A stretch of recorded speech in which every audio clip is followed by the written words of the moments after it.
आप देख रहे हैं मुकाबला और आज हम चर्चा कर रहे हैं आखिर क्यों कांग्रेस के तमाम नेता एक के बाद एक हिंदुत्व या फिर हिंदुत्व के प्रतीक से जुड़े सभी मानदंडों पर सवाल खड़े कर रहे हैं। प्रेम शुक्ला जी, सुची विश्वास, विजय शंकर तिवारी, डॉक्टर एमएच खान और शोएब जमी कुछ ही देर में हमारे साथ जुड़ेंगे। शुरुआत करूं मैं सुची विश्वास जी आपसे। क्या गांधी परिवार के इशारे पर हिंदुत्व और हिंदू मानदंडों पर तमाम सवाल खड़े किया जा रहे हैं जो भारतीय जनता पार्टी लगातार कल से आरोप लगा रही?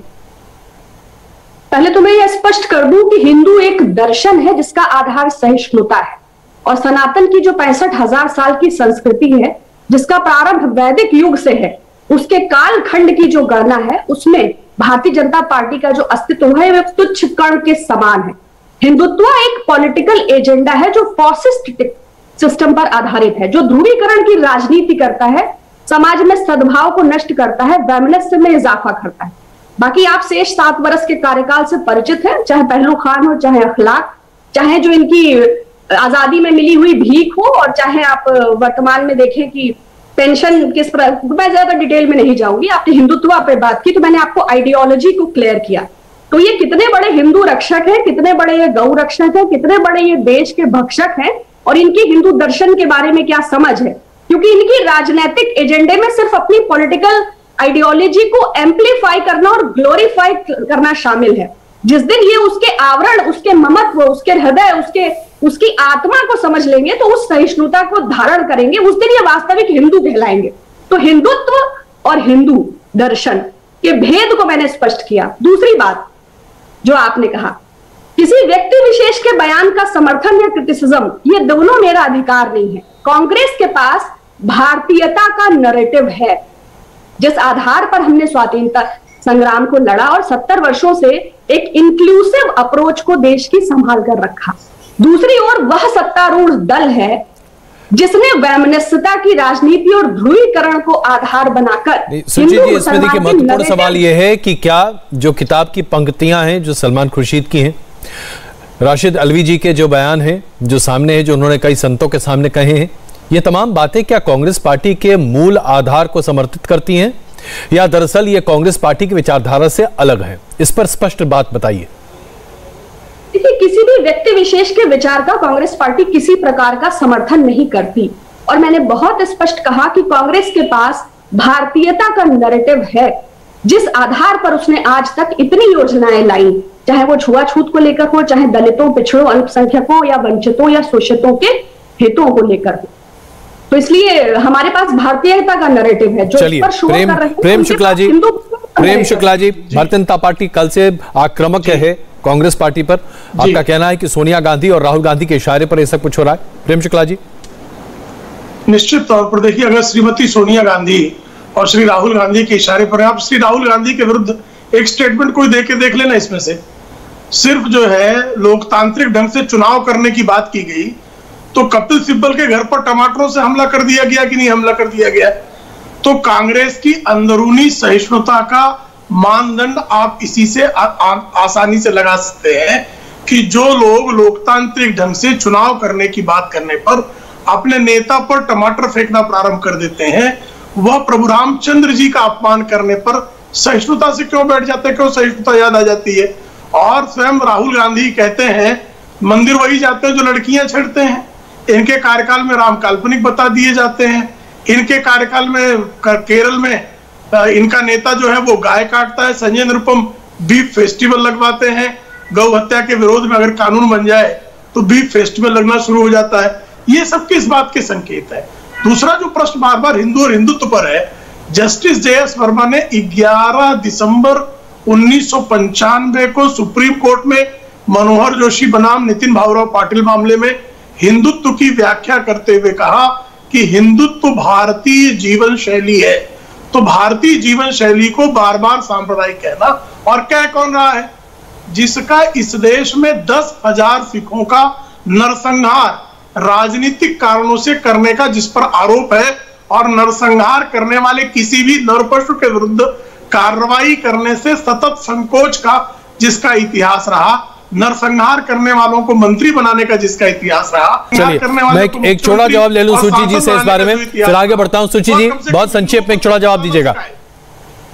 देखिए, पूरी बात इन्होंने बेमतलब की, धर्म की कहीं बात नहीं की। और बाकी कितना इनको वेद का, वेदांत का, उपनिषद का, पुराण का अध्ययन है और कितना इनको धर्म के आधार का ज्ञान है, मैं स्पष्ट कर दूं कि स्वयं सेवक संघ की स्थापना से, भारतीय जनता पार्टी की स्थापना से सनातन की संस्कृति, वैदिक के युग और हिंदू दर्शन का कोई मेलजोल नहीं है। अतः अपने हितों को साधने के लिए धर्म के दुरुपयोग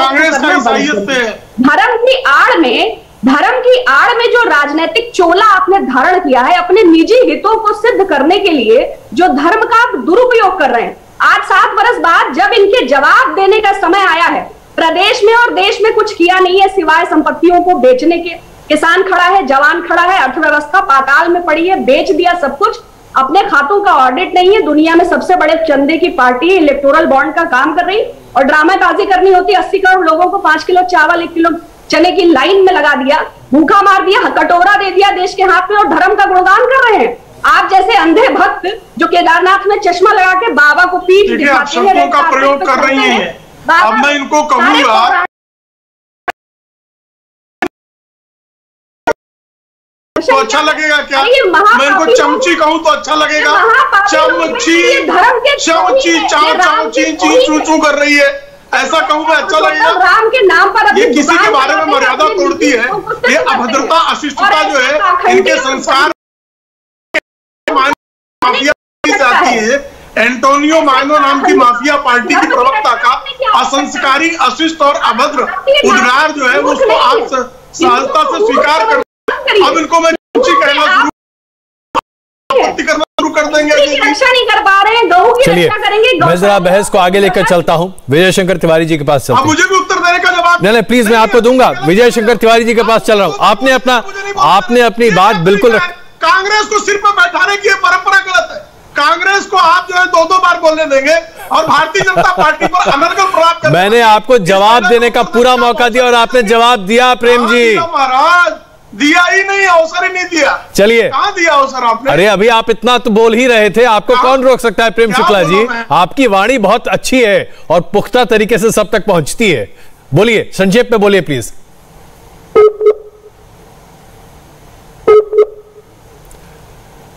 कुछ तकनीकी दिक्कत है जिसकी वजह से अभी प्रेम शुक्ला जी नहीं आ पा रहे हैं। इसमें हमारा कोई दोष नहीं है, मेरा कोई खास एजेंडा नहीं है। विजय जी के पास चलता हूं। विजय जी, अभी आपने सुना सुची जी कह रही हैं आरएसएस की स्थापना से या फिर भारतीय जनता पार्टी की स्थापना से सनातन धर्म की रक्षा नहीं हो रही, सनातन धर्म आदि और अनंत है। आप जबरदस्ती इसको एक राजनीतिक एजेंडा बना रहे हैं। देखो अजय जी, सुची बहन अभी बात कर रही थी, धर्म की बात कर रही थी और भारत कर रही थी। मैं इसमें केवल एक पंक्ति अगर बोलूंगा तो सारी बात आ जाएगी। अगर ये हिंदू के पक्ष में या भारतीयता की बात कर रही होती, भारतीयता के लिए काम कर रही होती, हिंदुओं के लिए काम कर रही होती, तो आज कांग्रेस पार्टी सत्ता में होती। एक बात। दूसरी बात, ये जो आज बौखलाहट दिखाई पड़ रही है चारों तरफ, कल सलमान खुर्शीद जी का बयान आता है आईसिस के साथ और धर्म के साथ कह देना राम भक्तों को, तो ये बौखलाहट का नतीजा है। लेकिन एक बात आपने अजय जी देखी कि इसके बाद ये दोनों ठीक कह रहे हैं। ये बात श्रीमान राहुल गांधी जी ने इसको कह दिया कि नहीं, दोनों की लाइन ठीक है। तो अभी मेरी बहन सुची इस बात को नहीं कह सकती कि उनका व्यक्तिगत विचार है। व्यक्तिगत विचार नहीं है, एक प्रकार से पार्टी के मुखिया कहे जाने वाले राहुल गांधी जी ने उनका सपोर्ट किया है। ये यहां तक आई कैसे? ये पूरी सोची समझी बात है। इनको ध्यान में आ गया कि हिंदू अब हमारे जाल में फंसने वाला नहीं है। हमने जनेऊ भी पहन लिया, हमने मंदिर भी घूम लिया, लेकिन हिंदू समाज अब हमारे जाल में फंसने वाला नहीं है। और सुची बहन जी भी जो बात कर रही थी, ये 1947 में कहती तो लोग मान लेते, क्योंकि 56 साल तक राज्य करने के बाद वो सारी बातें जमीन पर नहीं उतार पाई कांग्रेस, तो जनता भारत की समझती है। एक बात जो आज हमारे अलवी साहब ने कहा है कि कालनेमी है, यानी कालनेमी वो जो राम काज में बाधा बने, श्री राम जन्मभूमि पर भव्य मंदिर न बन सके, इसके लिए कांग्रेस ने कितने वकील खड़े कर दीजिए, यहां तक कि काल्पनिक तक कह दिया। तो जितने भी बाधाएं डाल सकती थी कांग्रेस, उतनी बाधाएं डाल चुकी। इसके बाद भी श्री राम जन्मभूमि पर भव्य मंदिर बन रहा है। इस की छटपट है कांग्रेस के लिए। हमारा कोई भी इतना हमने कोशिश की लेकिन तो भी राम जन्मभूमि पर भव्य मंदिर बन रहा है, तो कालनेमी कौन जो राम के काज में बाधा बने? राम भक्त कौन जो राम मंदिर के लिए लगातार लगे रहे, आज राम मंदिर बना रहे हैं? तो जनता के ऊपर हम अजय जी छोड़ देते हैं कि कालनेमी कौन, वो अपने आप तय करें। खान साहब, मैं आ रहा हूं आपके पास, लेकिन उससे पहले एक छोटा जवाब फिर से ले लूं अभी सूची जी से। और प्रेम शुक्ला जी, चूंकि कांग्रेस से बहुत सवाल हो रहे हैं इसलिए कांग्रेस पार्टी के प्रवक्ता के पास ज्यादा जाना पड़ रहा है। सूची जी, ये पहला मौका नहीं है जब आपने कहा कि व्यक्तिगत विचारों के बारे में पार्टी लाइन नहीं होती, लेकिन अगर आप कहें तो मैं पढ़कर आपको 2009 से लेकर अभी तक हिंदू आतंकवाद पर 2 गृह मंत्रियों के बयान दे सकता हूं, पी चिदंबरम के बयान दे सकता हूं आपके पास तमाम अन्य बयान दे सकता हूं लोगों के जो कांग्रेस के नेता रहे, चाहे उस वक्त सरकार रही हो सत्ता में या फिर उसके बाद भी। शशि थरूर के बयान हैं, राहुल गांधी जी के बयान हैं, हिंदू और हिंदुत्व को लेकर तरह तरह के बयान लगातार आते रहे हैं जो कि जन भावना को ठेस पहुंचाते भी रहे। तो पार्टी की लाइन कहीं तो होगी, सब कोई ऐसे तो हवा में नहीं बात कर रहा। कांग्रेस के पास भारतीयता का नैरेटिव है, वही हमारी लाइन है और एक ऑफिशियल स्पोक्सपर्सन। नहीं, अब भारतीयता किस तरीके से आप डिफाइन कर रही हैं? आपने 3 बार भारतीयता का जिक्र किया, तो भारतीयता क्या है? पूरी बात तो किसी के व्यक्ति विशेष के बयान को मैं इतना सामर्थ्य नहीं रखती कि जस्टिफाई करूं, लेकिन अभी हमारे भाई ने 1947 का उदाहरण दिया, तो कुछ लोगों के हिसाब से आजादी 2014 में मिली और कुछ लोगों के हिसाब से सृष्टि की रचना ही 2014 के बाद हुई है। तो बहुत हृदय सम्राट राम भक्त प्रवीण तोगड़िया जी Z+ सुरक्षा में रोते हुए मिले थे, आप सब लोगों ने वीडियो देखा होगा। मैं ये प्रमाणित नहीं करती कि विजय शंकर तिवारी जी कितने बड़े भक्त हैं या प्रेम शुक्ला जी, किंतु हम सभी को एक दिन परलोक जाना है, हम पुनर्जन्म में विश्वास रखते हैं, हमें 84 योनियों में जीना है। आप देखिए, किंतु विजय तमाम कांग्रेस के नेताओं के बयान को एक तरफ कर दे रही हैं और आप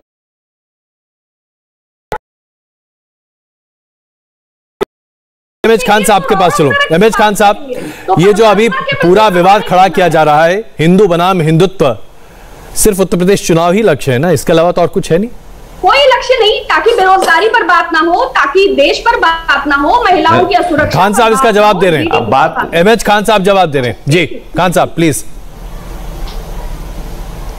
जी अजय जी, हमारी पार्टी का नारा है सर्वजन हिताय सर्वजन सुखाय, और बाबा साहब भीमराव अंबेडकर की द्वारा बनाया गया संविधान के हिसाब से हमारी पार्टी चलती है। संविधान में लिखा हुआ है कि जिस व्यक्ति को जो खाना खाना चाहे खाए, जो धर्म अपनाना चाहे, जो कपड़ा पहनना चाहे पहने, उस पर किसी को एतराज नहीं होना चाहिए।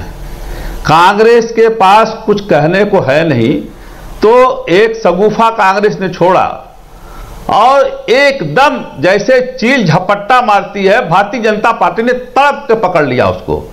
तो क्या उत्तर प्रदेश में या पूरे देश में इसी चीज की बहस होगी? ये धार्मिक बहस शुरू करा दिया आपने अजय जी, ये तो धार्मिक बहस हो रही है। इस पे अब तो लगता है कि न किसान की समस्या बात होगी, न बेरोजगारों की बात होगी, न वो नौजवानों की बात होगी जो भटक रहे हैं, न कोरोना काल की बात होगी और न ही विकास की बात होगी। अब बात यह होगी कि हिंदू कौन है, हिंदुत्व क्या है, बुआंग महर क्या है, ये सब चीजें लाई जाएगी। ये बहुत शर्मनाक है और बहुत निंदनीय है। इस चीज को हमारी बहुजन समाज पार्टी कंडेम करती है। वो किसान की प्रेम शुक्ला जी, आप चील की तरह झपटते हैं, वो बेरोजगार प्रेम शुक्ला जी जा रहे हैं, लिंचिंग हो या मायावती का कोई अपमान कर दे तो ये चील की तरह झपट्टा मारेंगे कि नहीं मारेंगे? अब अगर प्रभु रामचंद्र जी के अपमान झपट्टा मार रहे हो नहीं मार रहे हो, झपट्टा मार रहे हो नहीं मार रहे हो, आपके पास कोई मुद्दा है नहीं, कोई मुद्दा नहीं है शुक्ला जी, कोई मुद्दा नहीं है।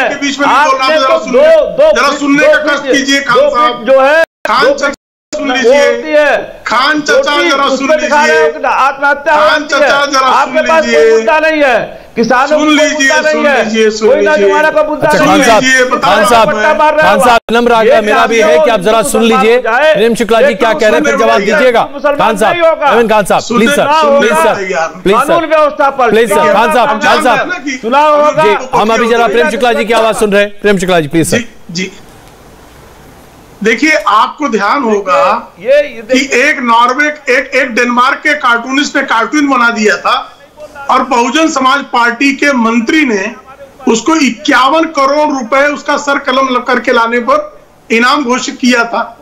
तब तो ये झपट्टा मार रहे थे पैगंबर मोहम्मद के अपमान पर। बहुजन समाज पार्टी के याकूब कुरैशी 51 करोड़ रुपयों का इनाम घोषित कर देंगे, लेकिन राम का अपमान हो तो हम बात भी नहीं करें। इनका इस्लामवाद देखिए किस तरह से मवाद बनकर सामने आ रहा है, ये देख लीजिए आप कि एमएच खान को जो है अगर पैगंबर का अपमान हो तो उसके लिए 51 करोड़ रुपए का इनाम वो सेकुलरिज्म है।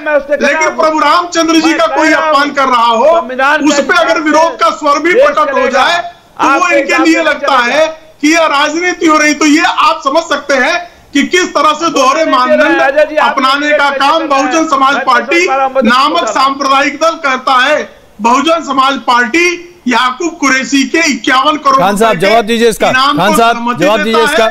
और प्रभु रामचंद्र जी के अपमान पर यदि कोई लोकतांत्रिक विरोध भी कर दे तो उसके विरुद्ध खड़ा हो जाता है। एमएच खान साहब जवाब दे रहे हैं। एमएच खान साहब प्लीज बोलिए सर।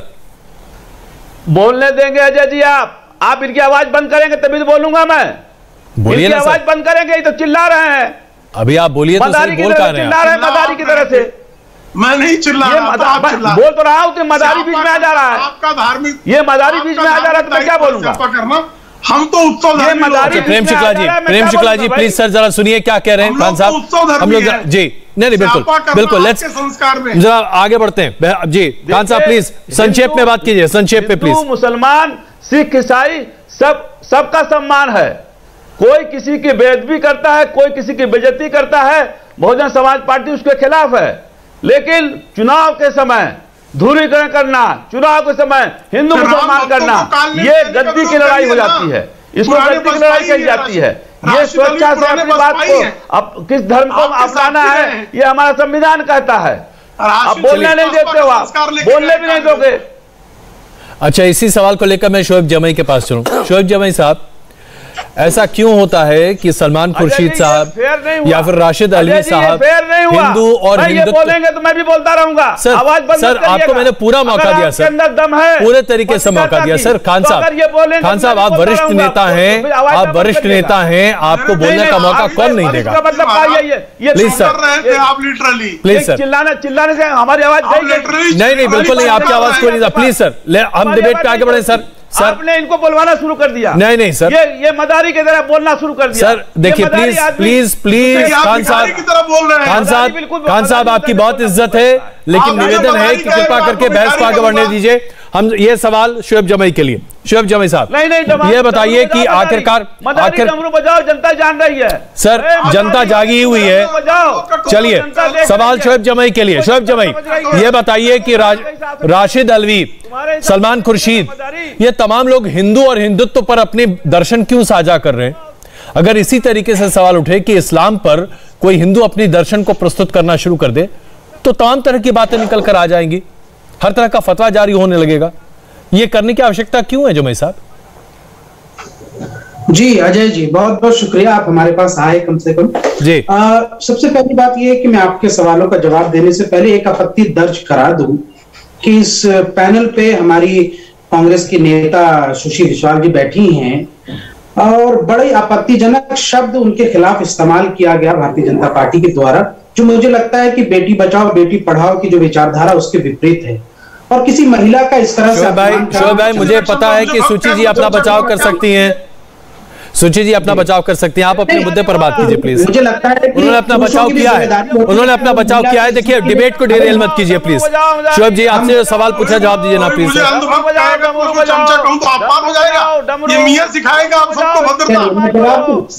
प्लीज जवाब दीजिए, जो सवाल मैंने सर आपसे पूछा उसका जवाब दीजिए सर, प्लीज सर। मैं जवाब देता हूं साहब, जवाब। देखिए सबसे पहली बात यह है कि जो भी विपक्ष का नेता कभी भी सवाल उठाता है जिस हिंदुत्व की, वो कतई हिंदू धर्म या सनातन धर्म के विरुद्ध नहीं है, बल्कि आरएसएस और जनसंघ की विचारधारा के खिलाफ है, जिसको हम लोग राजनीतिक हिंदुत्व कहते हैं। अभी प्रेम शुक्ला जी को मैं बड़ी शालीनता से सुन रहा था, मुझे लगता है वो मुझे भी सुनेंगे कि साहब जिस आप गौ हत्या की बात कर रहे हैं या बीफ फेस्टिवल की बात कर रहे हैं, क्या हिंदुत्व की जो सरकार है भारतीय जनता पार्टी की, उसके मंत्री किरण रिजिजू ने खुलेआम नहीं कहा कि मैं बीफ खाऊंगा, जिसको जो करना है कर लो? क्या आपके मंत्री जो मणिपुर में है और नॉर्थ ईस्ट में है, जो चीफ मिनिस्टर, उन्होंने नहीं कहा कि बीफ खिलाऊंगा अच्छी क्वालिटी का, और बीफ खाना चाहिए शाकाहारी के बजाय? क्या आपके मैनिफेस्टो में केरला और गोवा में नहीं है कि अगर भारतीय जनता पार्टी की सरकार आएगी तो हम बेहतरीन क्वालिटी का बीफ खिलाएंगे? ये आपका कहां चला गया साहब? मैं आपके बीच में कुछ नहीं बोला, मुझे आप बोलने दीजिए साहब। दूसरी बात, आप जितना सुअर खाता था कोई आपत्ति नहीं, क्या सावरकर जी ने नहीं कहा था कि गाय को माता क्यों कहते हो? अभी ये बहस शोएब जमई और प्रेम शुक्ला के बीच में है, सिर्फ शोएब जमई और प्रेम शुक्ला जी की आवाज। जी, मैं जिस राजनीतिक विचारधारा की बात कर रहा हूं, सुअर खाते थे इंडिया मूवमेंट पाकिस्तान जो भारत की आजादी का सबसे बड़ा आंदोलन था, उसको कुचलने का काम किया यहाँ से जनसंघ। और कृपा करके बताइए ना अजय जी, जरा इनसे पूछिए कि मोहम्मद अली जिन्ना सुअर खाता था और पाकिस्तान में सुअर खाना प्रतिबंधित है, और क्या कहते हैं सावरकर साहब कि आपका जो है मुस्लिम लीग के साथ सरकार बनाना जायज है क्योंकि आपको हिंदू राष्ट्र चाहिए था और जिन्ना को मुस्लिम राष्ट्र चाहिए था।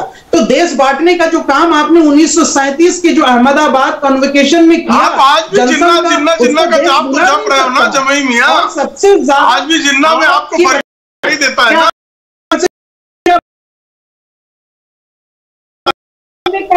आज भी अल्लामा इकबाल के नाम तुम्हारा जपते हो ना, और जो है आपके यहाँ से सावरकर साहब ने का विरोध है, आप अल्लामा इकबाल नाम के कांग्रेस के आजादी के खिलाफ है, ये भी जरा बता दो लोगों ने क्या कारण है? अल्लामा इकबाल को क्यों जो जप रहे हो और सुअर खाने वाले जिन्ना पर इतना प्रेम क्यों है, ये बताइए ना। सिंह के जो चंद्रशेखर आजाद की जो कुर्बानियां, उसको गाली खाने वाले जिन्ना से इतना प्यार क्यों है? पिछले 70 साल में हमारा देश आजाद नहीं था, 2014 के बाद आजाद हुआ।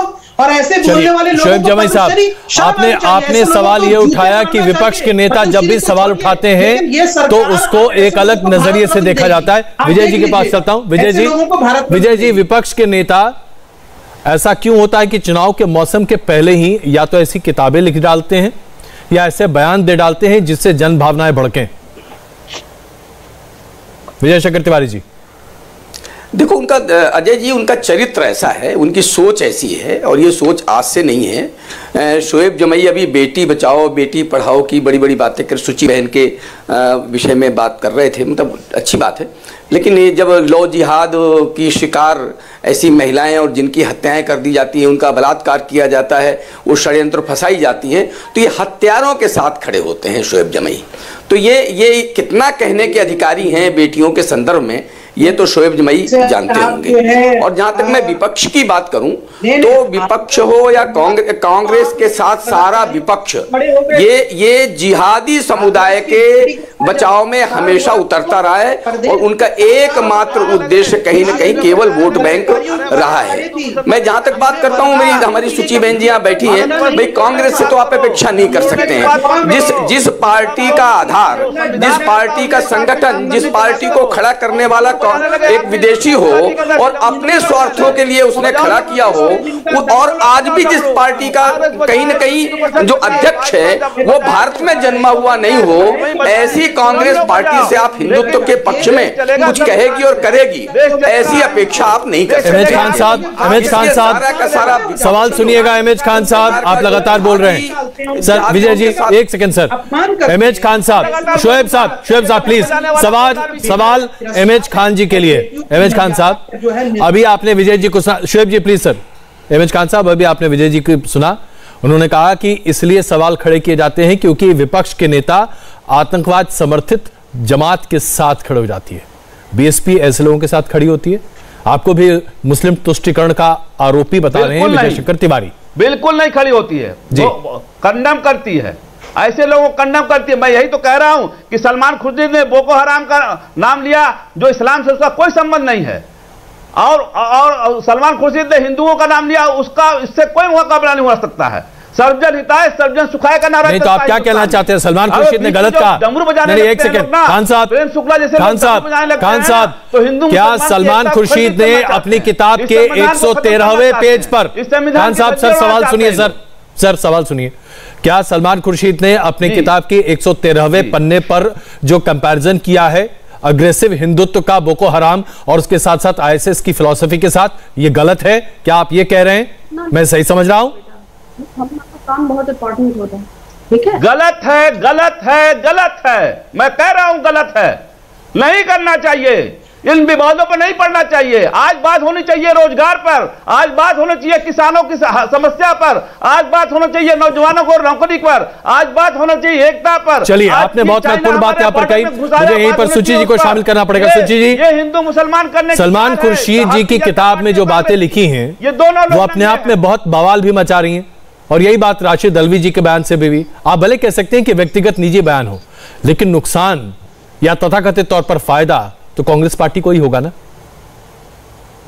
हाँ, एक्चुअली बुक अभी मैंने पढ़ी नहीं है तो कुछ कहना नहीं चाहती, लेकिन मैं किसी भी कट्टरवादी संगठन का समर्थन नहीं करती। वो इस्लामिक स्टेट हो, वो बोको हरम हो, वो मुस्लिम ब्रदरहुड हो, वो अल सीरिया के जो 75 टेररिस्ट ऑर्गेनाइजेशन है। सुची जी देखिए, कल से ये बात सुर्खियां पकड़ के बैठी है कि कैसे अग्रेसिव हिंदुत्व का कंपैरिजन उन्होंने बोको हराम और आईएसआईएस की फिलॉसफी से किया है। अब इससे तो आप अनभिज्ञ नहीं रह सकती। नहीं, आप पूरी बात नहीं सुनते हैं। मैंने कहा मैं किसी भी कट्टरवादी संगठन का समर्थन नहीं करती, ना बोको हरम, ना इस्लामिक स्टेट, ना मुस्लिम ब्रदरहुड, ना वो 75 ऑर्गेनाइजेशन जो सीरिया में है, और ना ही राष्ट्रीय स्वयंसेवक संघ की कट्टरपंथी सोच का समर्थन करती हूँ। चलिए प्रेम शुक्ला जी, एक ही मिनट है मेरे पास, आपका आखिरी जवाब। प्रेम शुक्ला जी, 1 मिनट आपके पास। देखिए बोको हराम से, देखिए अजय जी, बोको हराम से इस देश में अगर किसी संगठन की तुलना की जा सकती है तो कांग्रेस से की जा सकती है। बोको हराम ने 3 लाख लोगों का नरसंहार हत्या की, कांग्रेस ने 10,000 सिखों का नरसंहार किया। राजीव गांधी जैसा नरपशु जिसने जो है कहा कि अगर वटवृक्ष गिर जाता है, बड़ा पेड़ गिरता है तो जमीन हिल जाती है, तो बोको हराम के साथ अगर किसी की तुलना हो सकती है तो कांग्रेस की तुलना हो सकती है। कांग्रेस ने 10,000 सिखों का जिस अंदाज में नरसंहार किया वह बोको हराम की शैली से मिलता जुलता है। तो बोको हराम से सलमान खुर्शीद की जो पार्टी है, सलमान खुर्शीद का दल कांग्रेस, जिसके हत्यारे जो है कमलनाथ, जगदीश टाइटलर, एचकेएल भगत जैसों को उन्होंने पुरस्कृत किया, जिनको दंडित किए जाने की इस बहस को यहीं पर हम खत्म करते हैं, हमारे पास इतना ही वक्त था। बहुत धन्यवाद आप सबका इस चर्चा में शामिल होने के लिए, बहुत धन्यवाद। इंडिया टीवी हर वक्त हर जगह डाउनलोड करने के लिए सर्च करें India TV news Google play store या ऐप स्टोर पर।